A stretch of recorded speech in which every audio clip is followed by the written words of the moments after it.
Live from Orlando, Florida, you're listening to the Orlando Magic HQ podcast, the voice of Magic fans. Join us every week for a unique fan perspective on all of the latest Magic news and updates. The show starts now. What's up, Magic fans? Welcome back to another episode of the Orlando Magic HQ podcast, brought to you by the Believe Podcast Network and Bet Online. We're your hosts, Al, myself, Anthony. Today is Friday, February 23rd, and this is one day post the Orlando Magic being down on the Cleveland Cavaliers after a very, very long, what seems to be a long All-Star break. Notoriously, we're pretty terrible after, taking some time off and then jumping into some basketball, but not this time around. The Magic, they handle business in Cleveland away, and they get a great win after this long break. Al, what's going on, man? How's your All-Star break? It was good, man. It gave us a nice chance to disconnect, a nice chance to kind of relax. But I'd be lying if I didn't say that I was missing it. I was missing Magic basketball. I'm excited for the final 27 games, and we're off to a good start here after tonight's win against the Cavs. Yeah, not too bad. And in today's episode, we're going to talk a little bit about All-Star Weekend. We had some great representation this weekend, and there was a lot of talks in regards to some of the things that people really didn't like, in regards to some of these events that notoriously have been getting a little worse and worse as time has gone on. There has been rumors about Klay Thompson is now the second reporter, first Shams, and then Mark Stein that have reported Klay Thompson connected with the Orlando Magic, and we're going to be talking about what we think. Is that even a good idea? And then people outside of Orlando are now predicting the Orlando Magic to do some heavy work in the postseason. So finally, we're getting some of that recognition from the outside media, and we're going to talk about that in a few moments. But before we do, jump into a quick word from our sponsors, Bet Online. Bet Online continues to be your number one source for all your basketball wagering needs, including pro and college hoops throughout the year. With up-to-the-minute odds, stats, and trends, you can follow your favorite team's path to the playoffs with in-game live betting, contests, and all the best player props. Experience the world's best wagering platform anytime from your desktop or your mobile devices. Head to Bet Online today to become part of the team, and remember to use promo code BELIEVE for your 50% welcome bonus on your first deposit. Bet Online, the game starts here. So, Al, I want to jump right into All-Star break talk. When you think about All-Star break, and this is even before we start talking about Magic representation, but what are your initial thoughts about All-Star weekend in its entirety, right? So we've come accustomed to Friday Celebrity Game Rising Star Challenge, and Saturday is a day that people really look forward to the most when it comes to All-Star weekend. You got the 3-point contest, you got the skills challenge, and then you got the infamous slam dunk contest, and then you move on to Sunday where you have the All-Star game. But when it comes to the weekend completely, what are some of the events that you really don't care about? What's your favorite event? What is your general outlook when it comes to All-Star weekend? So I gotta say, man, I don't know if it's because I'm getting older. I don't know what's changing, but All-Star weekend does not hit like it used to. Like, to me, growing up, it used to be Friday night I'm watching the rookie and sophomore game. Saturday night I'm glued to the TV from 8 to 11 p.m. All the contests, all the challenges I'm watching.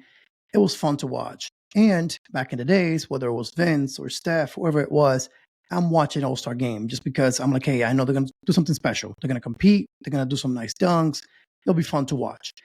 But I feel like as time has gone on, players don't value being there as they used to. Like, I feel like they show up because they kind of have to represent their teams. They got voted in. They'll go and do their thing. But you can tell in their mindset, they're like, they can't wait to get out. But I mean, the only contest that I'm really, really watching, like I'm looking forward to now, is the 3-point shooting contest. Like, that's the only one where I feel like all competitors are trying. They're trying to win. They're trying to do their best.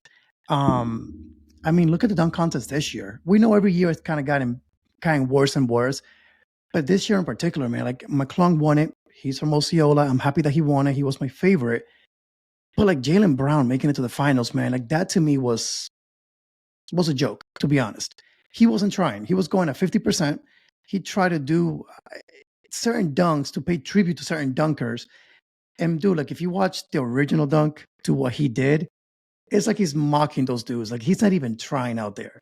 Listen, Um, I disagree with you. I think he was trying. I think he tried his hardest. I just think that he was really terrible at that event. Like he gave it his all, could and be. his all just sucked. It was just bad.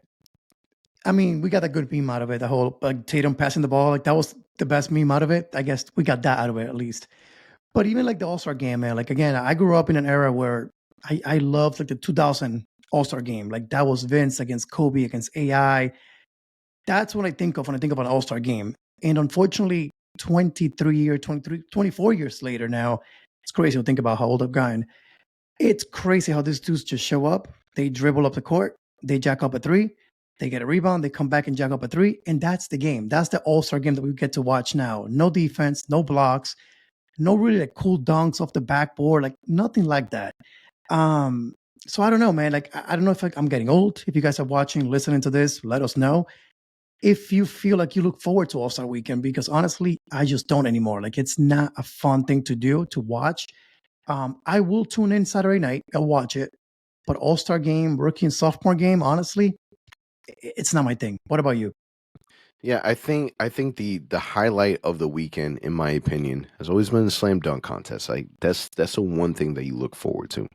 And honestly, I found myself really more feeling more excited watching the 3-point contest. And here's the thing about the NBA.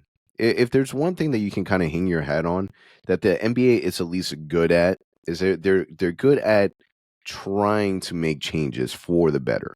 I'm not saying that that always works out, because there's some decisions that they make that just suck, right? But some decisions that they make, that's awesome.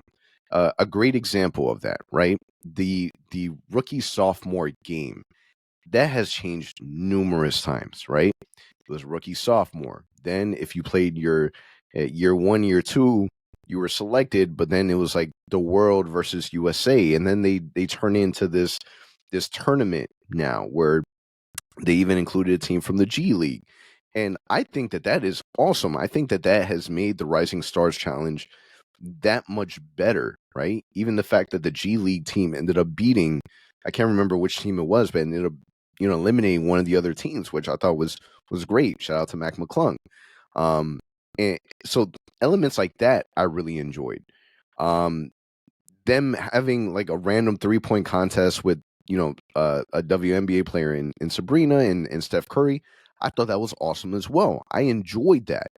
Um, when we talk about the skills challenge, I don't know what the hell they were doing this year, man. It's all over the place. If you talk about one event that they've tinkered the most, it's a skills challenge, and I feel like that's one event that it's only a matter of time before they scratch that completely. They've made so many changes and adjustments. The passing targets that they were doing were, was a massive, like this it was huge. Like I don't understand what anybody could have did that. Like there's no special skill that you need to have to be able to accomplish some of the things that they had to accomplish. And even in the beginning, you're right. Players weren't taking it serious. Anthony Edwards, like I really, really, really was hoping like the number one draft picks were gonna do work. Anthony Edwards out there shooting with his left hand, like he said he was. He warned everybody. Yeah. I really didn't enjoy that aspect of it. So it was a little underwhelming. 100%. I think the NBA also, to your point, they have done some good things, but I also think they're trying too hard to like be innovative and try new things. Sometimes keep it consistent for history's sake. So if you ask me, like the skills challenge, to be honest, they could have kept it the same way, the traditional way, one player at a time. I don't like this whole team approach just because again it's so messy, the whole passing going on and shooting, like it's too confusing. So I don't know. The NBA has to do some thinking for sure. You could tell that Adam Silver, the commissioner, was not very happy handing the awards at the East when they won. And he kind of sarcastically said, well, congrats, you broke the scoring record. Here you go. Like he wasn't pleased at all at the effort that was given that night. So again, and now don't forget this part. There was a year I used to live up north when this happened. It was in Brooklyn, the All Star game. And I thought about going. I'm like, you know what? I've never been. It would be cool to go one day. Dude, those tickets are like $800 for like the cheapest tickets to those events. So imagine you make the effort. You say, hey, you know what? I'm going to do it because I don't know, Paolo's first All-Star game. I'm going to go and watch this. And these dudes are jogging through the challenges. The All-Star game, nobody plays with any effort. That's the part of it to me that's, again, it's like a slap in the face of the fans that care and that want to watch these dudes compete because they are the best 24, 26, whatever it may be, players in the NBA. And we're not seeing that. So the NBA's got to do some thinking here. Go back to the basics. You don't have to keep innovating so much and use so much technology. Like, that's cool and all. Keep it simple. Give us what we want to see. To your point, the skills challenge. What's the skill? Passing, shooting. Make it about that. You don't have to do all these other extra things and make it about teams. Just my opinion. I don't know. Yeah, so you talk about, and part of the reason why Adam Silver was sarcastic about it, and you can tell that he was upset. Adam Silver made it a point. They even had Larry Bird, Andre Iguodala, another player, I can't remember who it was, to go and talk to the teams on both East and West to try to make it competitive.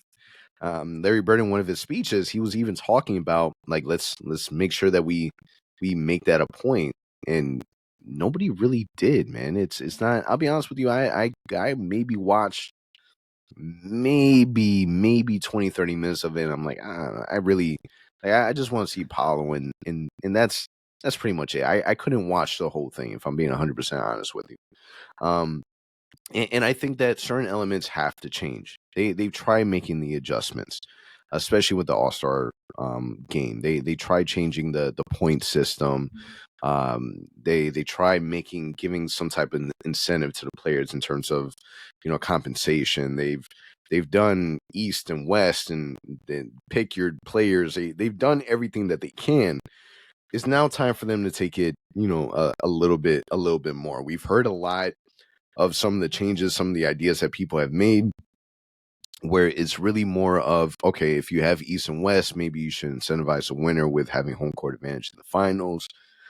An idea that I heard another person bring up is maybe, because the way that Big Three tournament, the way that the Big Three league, the way that they do it is that they have a point system that you have to reach, and once you reach that specific number, then the game is over. So I know that they have something like that to where they kind of reset after, it's honestly, it's been a while since I watched a full All-Star game, but whether it was a quarter, a half, or however it is that they have it now, how about you just eliminate all the quarters and you just have 1 point system, have the game up to 120, 150, whatever the case may be. And then the first one to win it, then the game's over. Obviously, you don't want the game to be over like in 20, 30 minutes. But I think that would kind of help at least incentivize people to play a little defense in the All-Star game.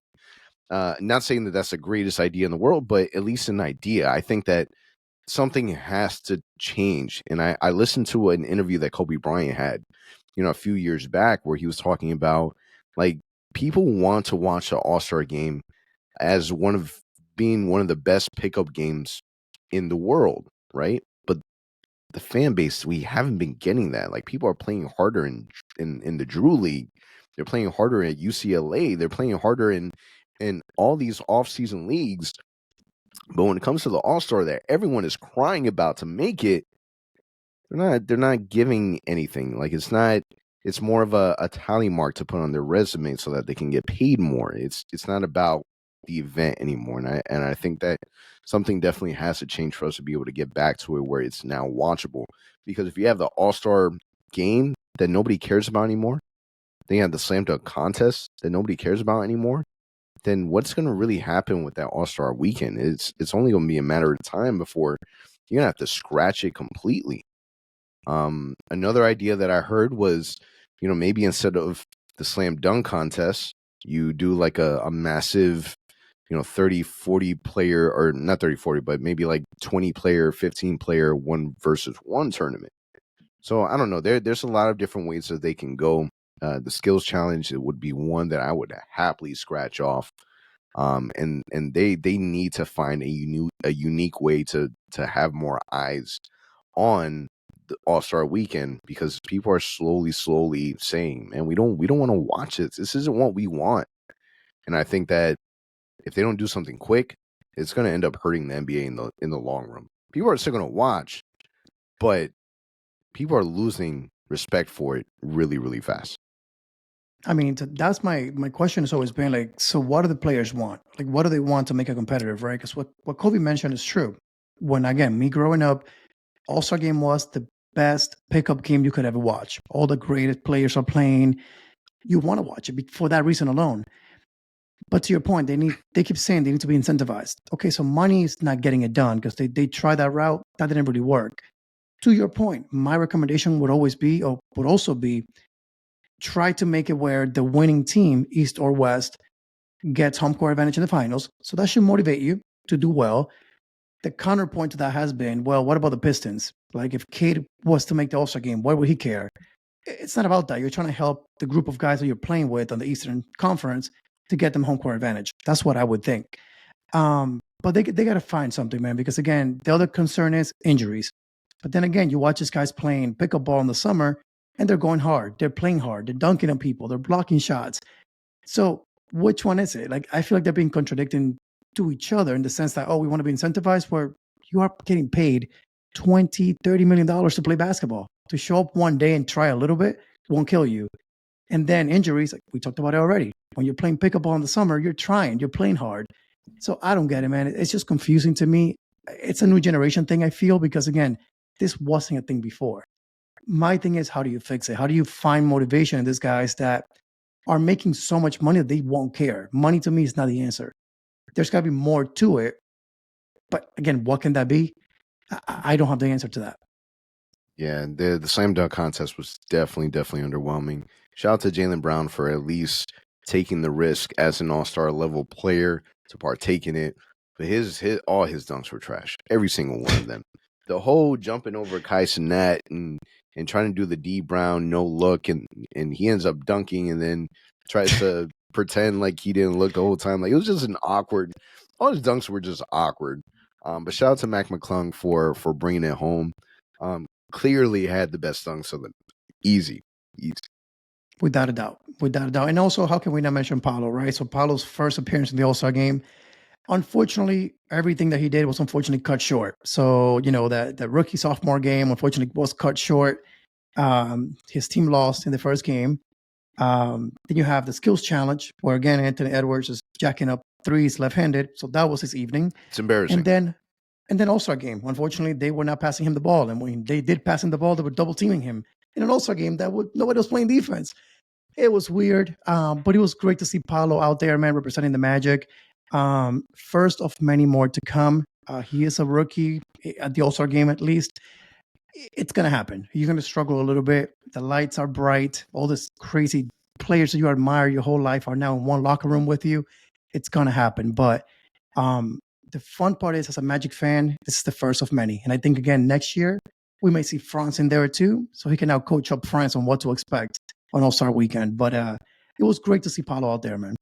Yeah, it was cool seeing him out there. Also, I feel like almost every picture that they took of him, like on the court with some of the other players, he was always with another point guard. So it looked as if he was out there recruiting, right? But no, it was awesome to see Paolo Banchero out there again.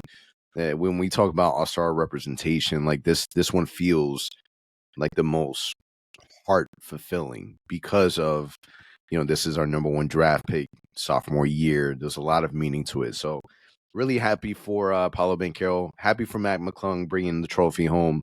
Traveling McQueen also played in some tournament all-star weekend. He ended up winning MVP of some awards. So shout out to him too. But really, really awesome for them. All-star weekend, they got to do something. It just needs to happen. I don't know. Figure it out. Yeah, man.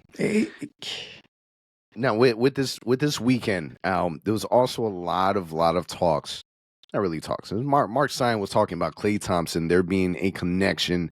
The Orlando Magic will be showing interest in Klay Thompson. When we think about Klay Thompson as a player, where he's at in his career, you're talking about a multi-time NBA champion, one of the best NBA shooters in the league, or arguably in NBA history.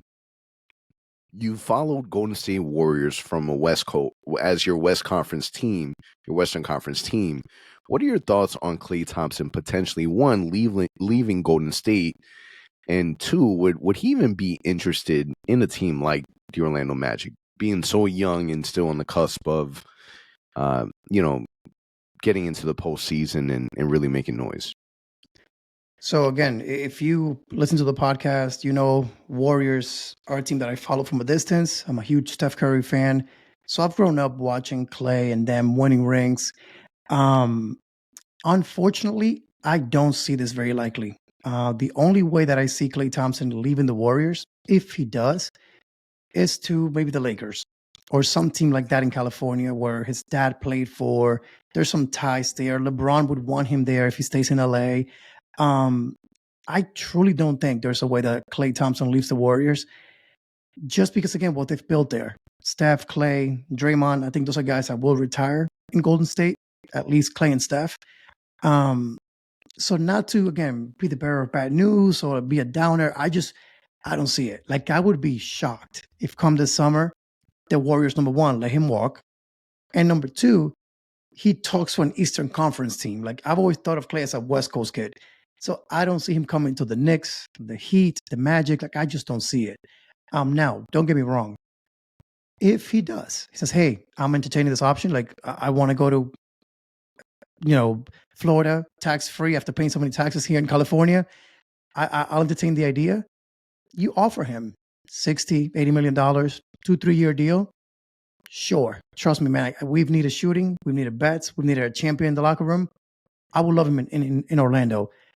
However, there are some signs he's been kind of pouting a little bit with the Warriors because he's getting benched or not playing as much. So do you want that in your locker room when you're trying to build around Paulo Franz, Jalen Suggs? I don't know. So let me leave it at that. The fact that I simply don't think it's realistic that he leaves the Warriors. But what about you? If the opportunity presented itself, is Klay Thompson a guy that you would want to go after and pay a bunch of money to? What I want? Dude, he's a championship shooter. We suck at shooting. Like, how does anyone not want Klay Thompson? Obviously, at the same time, it has to make sense for the Magic. It has to make sense for Klay Thompson. Yeah, I think that's going to be the tough part. If I'm Klay Thompson, dude, I've already won my 4 titles. I'm at the back end of my career, 35 years old, just coming off of an Achilles injury. I'm trying to get paid out one more time. So who's going to be the one to pull out their checkbook if things really don't work out in Golden State? He specifically said recently that one of the players that he's looked up to the most was Ray Allen, and Ray Allen didn't always start, right? He made a sacrifice and came off the bench for the betterment of the team. And he mentioned that he would be willing to take a pay cut to stay with Golden State. Now, if that doesn't happen, which I believe they will, I believe that they'll make sure that Klay Thompson, in my opinion, unless he's a detriment to the team, I think that they'll find a way to keep him. But his role definitely has to change, and is he okay with that? But yeah, I agree with you. He's a West Coast kid. Like, the Shams was the one that reported first. He said that he expects both teams in Florida and both teams in LA to go after Klay Thompson. And I think it would make more sense for him to stay on the West Side and maybe play for one of these California teams before he even pictures, Florida. Florida's it's a different world, man. It's a different vibe. It's different everything. You spend your whole entire career in California. There's no reason why you would do that. But I don't know what financially would make sense for Klay Thompson. I know what financially would make sense for the Orlando Magic. Like, for a player his age, his injury history, joining a team that we've dealt with how much injury in itself, like, we can only risk so much money for Klay Thompson. Like, there's got to be in a contract where it's fully front loaded, declining every year, a team option, preferably a 3 and not a 4 year. Like, there has to be a lot of that verbiage in there for us to be comfortable. Now, what does that dollar look like? Like, I don't know if there's a team out there outside of Golden State and not even Golden State. I don't know if there's any NBA team that's willing to give him a max contract. So I think that Klay Thompson needs to bring down his expectations and really ask himself, like, what is it that's most important? If he wants to win another championship, then okay, like there's avenues for that. If you're trying to get paid and still play winning basketball, yeah, I think there's a world that Orlando Magic could entertain it. I personally just like the fact that we're in the rumors. Like, get us in the conversation. Talk to everybody. Like, no one should be off the table. Have a conversation. And if you don't find something that makes sense and it doesn't make sense, then you just move on. But I wouldn't be opposed to it. I think people would come around to it if it did happen. But I don't see a world where, there's a contract that makes sense for the Magic and Klay Thompson.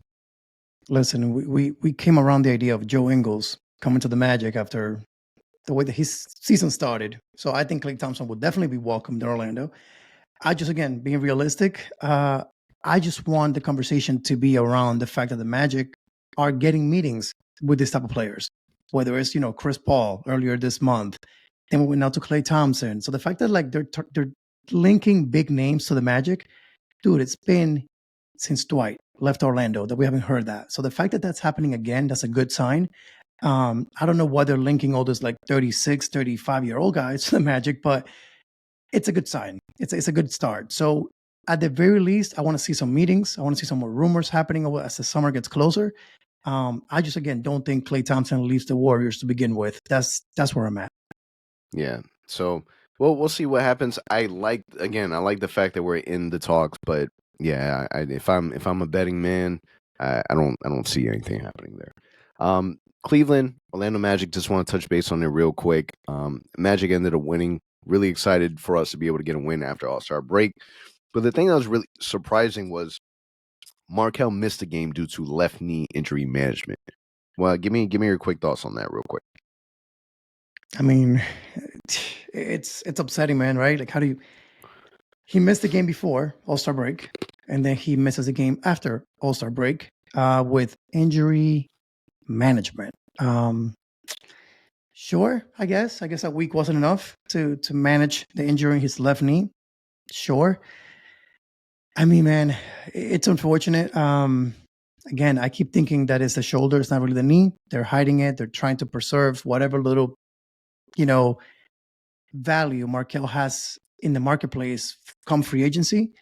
So I think they're doing this to protect him and to help him out, man. But it's so sad to see, man, because we have seen the potential that Markelle has. And to see it go down this way on his contract year, it truly breaks my heart, man. But mentally, I am just of the thinking that AB is our point guard. And honestly, man, if this is the way things are going to go down, hand AB the keys, man. Or do what you did tonight against the Cavs. Start Jalen Suggs at point guard with Gary Harris at the 2 and embrace that as your lineup and use this final 26 games as a prep for the playoffs. Because unfortunately, you cannot keep doing this in and out of the lineup thing and then come playoff time, expect Markelle and these guys to have chemistry. But at the end of the day, man, it's just sad to see. Just happy that we won the game tonight without Markelle and were able to come victorious because it was a huge game against the Cavs and we found a way to win that game. Yeah, and speaking of Anthony Black, 9 points, 2 assists, 1 turnover, shot 2 3-point balls and made 1. So he was 50% from the 3-point line and he showed up with a different haircut. So love to see it. It's funny because I remember seeing a clip of Coach Mose kind of talking to him in one of his YouTube videos that he had, kind of saying like, "Listen, you can play ball like that now, but later on there's a lot of benefits to not having your hair out there, kind of ponytail or braided or whatnot." So it was cool to see that he took the advice and finally got that done. Yeah, man. Alfred Payton would have never done that. But it was great to see. I mean, he looked great out there. He played hard. And big shout out to Mo Wagner tonight, man. 22 points, 7 rebounds. Played his heart out there tonight against the bigs from the Cavs, which are really talented bigs. He found a way to, again, score 22 points and grab 7 rebounds. Pretty much closed out the game for us over Wendell Carter, which is great to see. And that's the thing with this team, man. You never know who's going to bring it. One night might be Mo Wagner. One night might be Paolo, Franz. It could be Gary Harris that goes off shooting, but it's great to see because as a coach of the opponent team, like the Cavs tonight, you don't know who to prep for. You don't know who it's going to be Paulo tonight. Well, look, it wasn't him tonight, but yet Mo Wagner stepped up, and the bench did an amazing job tonight. They truly won us the game. Everyone from the bench had a plus, Ji plus 17, Mo Wagner plus 18, Joe Ingles was clutch plus 23 with 3 3-pointers, and then Anthony Black plus 21. So that's the game right there. Those guys stepped up. They knew that Paulo wasn't feeling his best tonight. They were able to get it done for us. Yeah, I saw a video earlier today, and I don't know exactly when this video came out. Maybe it was like a week or two ago. I'm not sure. I don't know for sure, but it was of Coach Mo's post game after a really good win in the locker room, pointing at different players and pretty much saying, "Hey, did you start? Yes. Did you finish? No. Did you start? Did you finish?" Like pointing at players, pretty much saying like it doesn't matter if you start. It doesn't always matter if you don't finish, but did we win? Yes, at the end of the day, that's what matters. And he just kind of told everyone to really focus on that, and the fact that this we do have a special group where if you started but you didn't finish the game, how were you on the bench? You were excited because your team was winning. At the end of the day, that's what matters most. And the fact that Wendell Carter isn't getting big-headed about it. Cole Anthony isn't getting big-headed about not starting, but he's still given opportunity to finish games. Like this is what makes this team so special, is that everyone really does enjoy playing with one another. Everyone really does respect Coach Mose. And we continue this trend. This is going to allow for us to really surprise a lot of teams in this postseason. And Basketball Reference predicted that the Magic will finish the season at 46-36 record, finish 6th in the East, facing off the New York Knicks with the 3rd seed in the first round. This is their current prediction. You're looking at a team that didn't make it into play-in contention to now being predicted to be in the 6th seed to finish the season off 10 games above 500, facing off against the New York Knicks. Now, my question to you is, if this outcome came to fruition, is the Knicks in the first round something that you would love to see? Like, do you like that matchup? Oh, man, it's tough because I do feel like the Knicks, we've played them well. We've beaten them, 3 times. We got one more against them later on in March. But they did make some great upgrades at the deadline. They had some much-needed shooters. So we got to see what that looks like, right? We don't know what that will look like once they all start playing together. They got some guys that are hurt right now, so maybe the chemistry won't be all there, and we can beat them. You never know. But on paper, not really the best opponent in my eyes. I feel like they have a great, talented team. I would embrace it because all those New Yorkers will come to the Kia Center and try to take over, and we'll protect our house. I know that for a fact. And hopefully, season ticket holders, people that get tickets in advance of the playoffs, won't be selling them to New Yorkers. That would be ideal if that happens. So I would embrace it. I would embrace the challenge. Listen, if that's how things play out, let's make it work. Let's make it happen. But to your original point, 46-36, I think is more than doable. That means we have to win 15 more games out of our final 26. So we got to go 16-10? I think that is pretty doable, if you ask me. So we'll see what happens. I think it's going to definitely be something that we can accomplish. But the fact that we can be out of the play-in tournament race, that would be ideal. If we can make the playoffs as a solid team this year without having to go through the play-in, that would be huge for our franchise. Bring me the Knicks, man. Bring me the Knicks. I will take that matchup any day. Yes, they upgrade their roster, but the Knicks are gonna Knicks, man. They're gonna be the Knicks, man. They're not a franchise that you can completely rely that they're going to be successful. They always find a way to lose out on the end. Not to jinx it, not to say any of that. I like our chances. I like our chances with a healthy team against the New York Knicks. Jalen Brunson is a baller. Julius Randle has shown that he doesn't necessarily show up in the postseason. They're still a team that's trying to figure it out. And Tom Thibodeau is, he's a wild card also in itself, So I would take that matchup. I think that there would be a huge battle in the Kia Center in terms of Knick fan base and Orlando Magic fan base. That would be the only thing that I'm not excited about because it's almost hard to really predict that. Like there's no way of preventing that. And the last thing that you want is and granted, we've seen how playoff uh fans show up for the Orlando Magic. Like we've had a small taste of that in the Vooch DJ Augustine era. Like we saw very briefly of that. But I think that that's the only part that I would be worried about, especially because they're over here talking on their podcast where they come to Orlando and it feels like a home game. Like they already in their mind already assume like it's gonna be a home court advantage whether we play home or away. But I would definitely 100% welcome that matchup, especially if it means that we don't even have to go through the play-in. That would be, again, man, it would be incredible to go from, again, winning the lottery, getting Paolo, to then a couple of years later being what we are today, or we could potentially be come April 15th or so. It would be crazy to think about the fact that we went from 21 wins to 34 to now potentially 45, 46 wins. It's crazy. And then again, the summer, what it will lead to. So I think the fact that we're here today, February 23rd, talking about the Magic kind of going to the playoffs. We're kind of predicting already. We're going to the playoffs. We're going to face, talking about seeding. It's exciting because usually by now, we're already thinking 2 more months till the season ends, and then we have another month to the lottery. That's been our talks for the last 3 seasons, our last 3, podcast seasons. By this time, we're counting down to the lottery pretty much. So the fact that we're talking about playoff basketball, playing 6th seed, whatever it may be, is exciting. But I will say we have the easiest schedule remaining in the NBA. 31 wins after beating the Cavs tonight.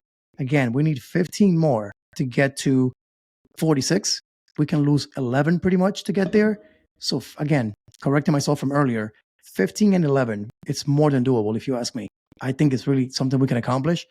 The biggest thing is going to be staying healthy. That's the number one key for us.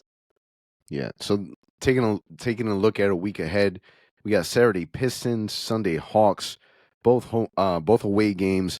Then Tuesday against the Nets, Thursday against Jazz at home. I don't know, man. I'm looking at it and I say it feels like a 4-0 next 4 games. Well, I know that we've struggled with the Brooklyn Nets, pretty bad the last couple times that we played them. Jazz is still a really good basketball team. Hawks we've struggled with, but you play against Pistons to get 2 games under your belt. I think you go into the Hawks with a chip on your shoulder and make sure that, DeJounte Murray does not keep doing what he's been doing against us. And if you can get Pistons and Hawks, I think you go into, the game against Brooklyn with a lot of confidence. I'm putting this is the first time that I've done this predictions where I say we're going to go undefeated during our stretch. I like it. I mean, if you're serious about jumping into the 6th seed and 5th seed, by the way, Philadelphia keeps losing a ton of games, so we're about to catch them also. So you never know what happens there. But yeah, if this week on paper looks like a 4-0 week, if you're serious about making a playoff push, these are games you got to win. The Pistons one, you got to come ready. Last time we played them, we had a double-digit lead. We almost blew it. That can't happen, right? You got to go in there, take control of the game early, put it away. And the Hawks, man, we owe them a good game. Every big game has been a battle. It's always gone to overtime, or it's ended at the buzzer pretty much with DeJounte Murray always finding a way to beat us. That's got to change. And the Nets, they made a lot of changes at the deadline. Hopefully they missed some of those guys and we can come in today. They have a new coach now too. So hopefully we come in and we can kind of take advantage of that and beat them finally. And like I said, the Jazz, solid team. They're playing hard. But again, if you're being serious, you got to win them. I'm going to go 3-1 this week. I think we lose one of these games, whichever it may be. Who but do I we will lose still to? take that 3-1. Who do we lose to? I'm between the Hawks or the Nets. I don't know what it is, man. We just cannot play well against good shooting teams. So I think one of those 2 teams will find a way to beat us. I'm gonna stay strong to my 4-0. We'll see what ends up happening. A lot of Magic basketball is finally back after being a week off. It would be amazing for the Magic to kind of rack up a winning streak very early on, so that we can get to a point where we do end the season at a minimum 46 and 36. That's a wrap for us this week. I appreciate everyone for listening. Remember that this show is presented by BetOnline, and we'll catch you guys next week. For all the latest Magic news and updates, visit OrlandoMagicHQ.com and follow us on Instagram at Orlando Magic HQ and on Twitter at OMagicHQ. Also, remember to subscribe to our YouTube channel and subscribe and leave a 5-star review on your favorite listening platform.